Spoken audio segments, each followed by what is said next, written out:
Novo livro do Apocalipse ou da Revelação. Capítulo 45. Título: Em matéria de pobreza, somos todos uns hipócritas. 1.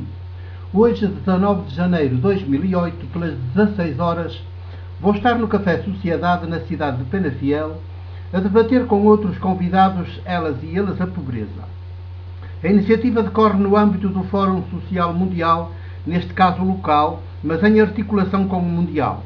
Confesso que vou com alguma relutância, porque a simples existência da pobreza em massa e de pobres em massa é uma aberração, um crime que nunca deveria ter começado a existir à face da Terra.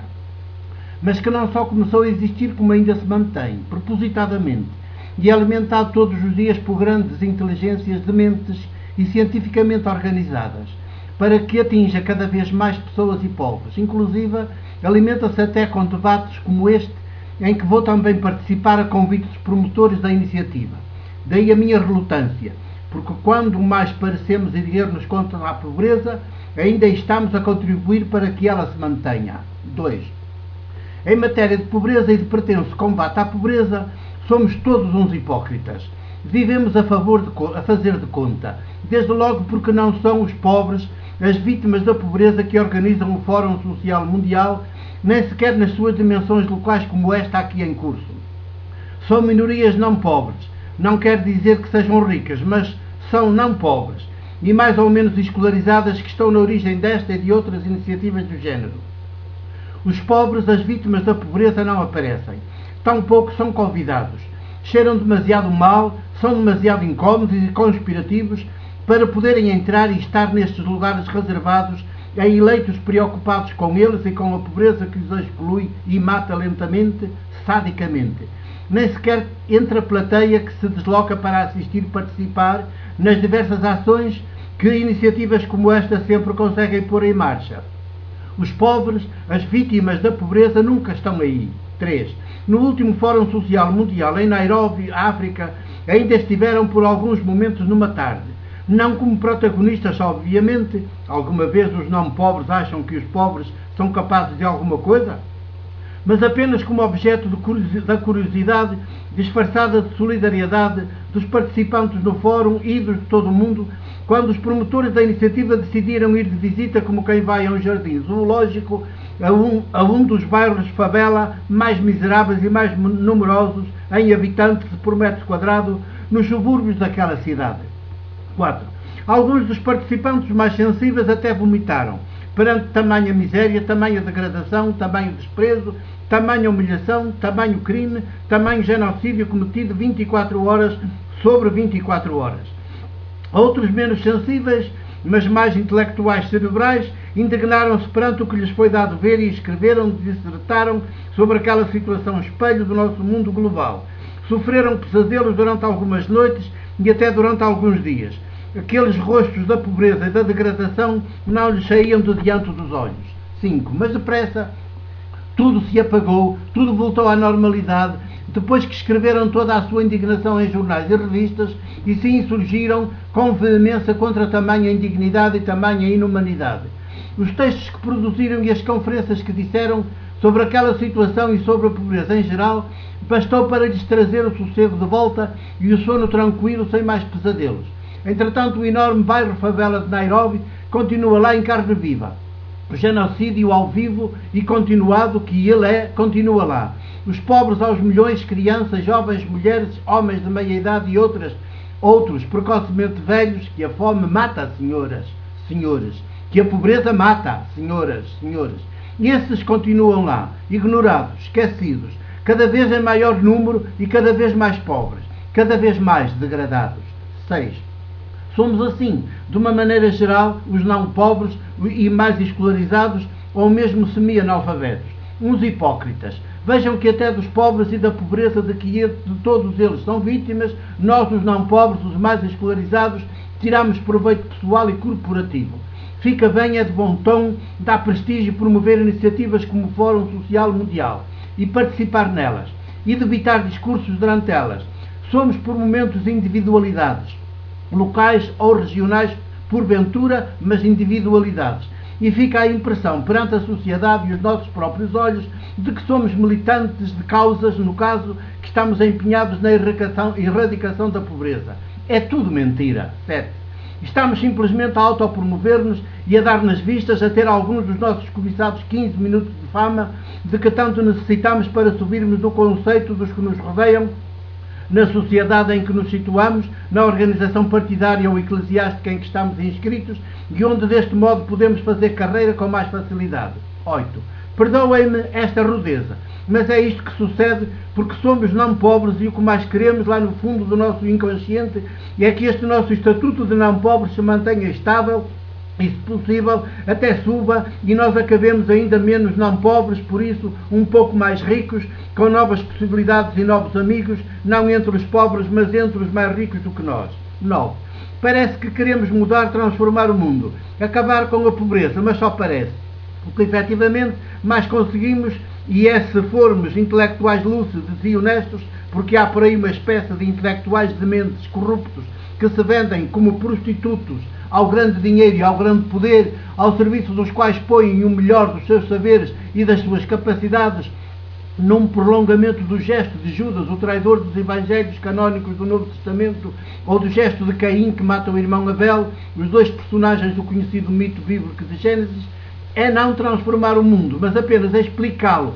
Precisamente é não transformar o mundo, mas apenas explicá-lo, precisamente este nosso mundo, onde nós, os que nos envolvemos nestas iniciativas, somos da imensa minoria dos não pobres. 10.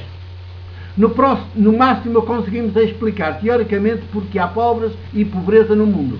De modo algum, ousamos transformar o mundo que continua a produzir pobres e pobreza em massa com a mesma eficiência e a mesma frieza com que produz automóveis, mobília mais ou menos bizarra, computadores, telemóveis, perfumes, detergentes e muitos outros artigos de consumo. Ou acham que podemos alguma vez acabar com a pobreza e libertar as vítimas dela, os pobres, sem acabarmos com a riqueza acumulada e concentrada e com o sistema democrático que se diga que torna possível esta demência, esta inumanidade organizadas? 11. Ora, de que adianta erguermos-nos indignados contra a pobreza e a explicar porque é que ela existe, se não nos erguemos contra a riqueza acumulada e concentrada, nem contra nós próprios que fazemos parte da imensa minoria dos não pobres, sempre a sonhar ser cada vez menos não pobres, por isso cada vez mais ricos? Acham que exagero? Quem de nós, ao envolver-se nestas pretensas causas pomposamente chamadas por nós de luta contra a pobreza e da erradicação da pobreza no mundo, já se fez mais pobre? Quem já desistiu de querer ser rico? Quem já fez, por exemplo, o que Zaqueu, o do Evangelho de Lucas, fez quando Jesus, o de Nazaré, não o das igrejas eclesiásticas, ópio dos pobres e dos ricos, entrou na sua casa, na sua vida, e ficou uns dias com ele? 12. Vou dar metade dos meus bens aos pobres e dar 4 vezes mais do que roubei a todos aqueles, e muitos eram que roubei. Algum de nós já foi capaz de tal decisão pessoal, corporativa, partidária, associativa, eclesiástica, paroquial, mesmo entre os que nos dizemos cristãos e de esquerda política e militamos nela em lugares de destaque? 13. E quem já teve a audácia de realizar a política económica que Jesus propôs ao homem rico, entenda-se à imensa minoria dos não pobres, que o procurou preocupado com questões relacionadas com a salvação eterna depois da morte, em vez de com as questões e as aflições do cotidiano, onde estão mergulhados todos os pobres que diariamente fabricamos e onde está a pobreza em massa estrutural? 14. Vai, vende tudo o que tens, dá aos pobres e depois vem e segue-me. Sabem que esta palavra de ordem económica e política, a única que tem força para mudar, transformar o mundo, continua ainda por realizar, e que os que a ouviram pela primeira vez até correram a matar, crucificado, aquele que teve a lucidez, humildade de a captar e a audácia de a praticar, propor, anunciar. 15. Os 3 evangelhos sinóticos registram que, ao ouvir semelhantes palavras, o homem rico retirou-se triste porque era possuidor de muitos bens. Pois é, esse é o problema. Essa é a questão nuclear no que respeita à existência da pobreza e de vítimas da pobreza. Os detentores da grande riqueza acumulada e concentrada e os seus inúmeros admiradores menos ricos, mas já não pobres, podem dizer-se ateus ou agnósticos, mas o que todos somos é idólatras, isto é, vivemos de cócaras e de joelhos diante do Senhor Deus Dinheiro, hoje totalmente independentes da política e totalmente à solta, servido por grandes inteligências, todas dementes, sádicas e cruéis, mas cada vez mais eficientes e cada vez mais bem pagas. 16. E embora tristes, todo o assassino e mentiroso é triste, e assassino e mentiroso é o grande dinheiro e quem está incondicionalmente ao seu serviço, todos exibem ares de muita satisfação, nadam em privilégios, dominam o mundo, mandam nos executivos das nações, seguem exclusivamente as leis que eles próprios concebem e aprovam, sempre em mutação, adaptação, segundo a lógica dos seus interesses. Além disso, sabem-se temidos, adorados e idolatrados, e isso consegue disfarçar toda a tristeza que sentem no mais fundo de si próprios e toda a solidão em que vivem como ratos encurralados, rodeados de seguranças por todos os lados. 17. Eu sei, Jesus também soube melhor do que ninguém, e foi já com ele que eu aprendi, que o problema não é apenas nem sobretudo de pessoas, é estrutural, é sistémico. Ele chamou-lhe o pecado do mundo, mas também é de pessoas, concretamente de nós, de cada um de nós, porque são as pessoas que podem mudar o sistema económico e financeiro que hoje nos asfixia e mata e produz pobres e pobreza em massa. Porque a existência de pobres e de pobreza não é, como nos fazem crer, uma fatalidade da natureza. É uma opção económica e política. 18. Uma opção que, na nossa demência, não temos querido fazer corretamente e preferimos alinhar no pensamento único, na ideologia e idolatria do império do dinheiro e da ordem mundial, intrinsecamente perversa e assassina. Na verdade, ou todos escolhemos ser pobres, não ricos, ou a pobreza continuará a desenvolver-se no mundo não apenas numa progressão aritmética, o que já seria tremendo, mas numa progressão geométrica. 19. Felizes vós os pobres, diz Jesus, não obviamente os que o são à força, criminosamente fabricados pelas nossas economias do dinheiro, cada vez mais acumulado e concentrado, mas os pobres que o são por opção, que escolheram ser pobres, isto é, não ricos, por toda a vida. 20. Ai de vós os ricos, acrescenta depois Jesus, aqueles que o são por opção e por escolha. Não há saída libertadora e salvadora digna dos seres humanos e dos pobres fora desta via praticada por Jesus e anunciada por ele à humanidade. E todas as pessoas e todos os povos temos que escolher. O grande mercado não é solução, é genocídio. 21. A única saída é a opção pessoal e global de sermos pobres por toda a vida. É por aqui que vai o Evangelho de Jesus e o próprio Jesus, e que está magistralmente descrita naquela metáfora apresentada pelos 4 evangelhos canónicos, a metáfora viva da partilha, não multiplicação, como repetem mentem as igrejas dos pães e dos peixes. A solução da fome, da pobreza, não passa por mais e melhor mercado, nem por mais e melhor assistencialismo caridadezinha, mas é exclusivamente por mais e melhor partilha da riqueza produzida. 22. Lê-se na referida metáfora. Está aqui um pequeno, isto é, um que escolheu ser pobre, por isso não rico, e que tem 5 pães e 2 peixes, o que no total prefazia o número 7, biblicamente o da plenitude humana. Quer dizer, era um ser humano 100%, não um monstro, um inteligente demente, um chico esperto. A verdade é que foi a partir desta disponibilidade, desta partilha, há lá gesto mais politicamente fecundo do que este, logo assumida por outro, e mais outro, que todos na hora, também nesta que é a nossa hora, comem e ficam saciados, e ainda sobra comida para mais 2 ou 3 mundos como o nosso. 23. Deixemos, porém, a metáfora e fiquemos com a luz política que dela salta. E com ela façamos economias e políticas nacionais, europeias e mundiais. Veremos que nunca mais haverá pobreza nem vítimas de pobreza.